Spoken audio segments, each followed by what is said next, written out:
Entire families were shot in their houses. That is how a United Nations official describes the massacre of more than 100 people, mostly children, in Syria over the weekend.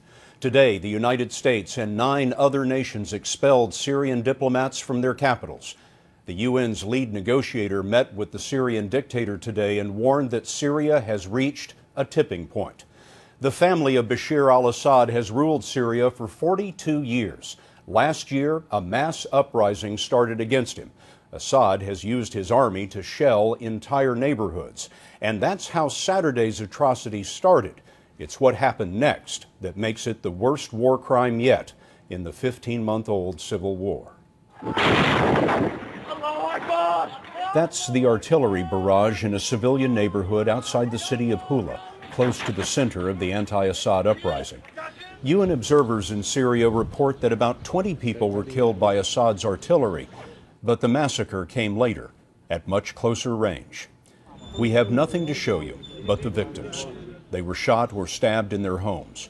The UN suspects that the killers were part of a brutal force of pro-dictatorship thugs called the Shabiya. Neighbors carried adults in blankets and children above their heads to a trench near the town. When the killing is efficient, the burying must be as well, especially when Islam requires interment as quickly as possible.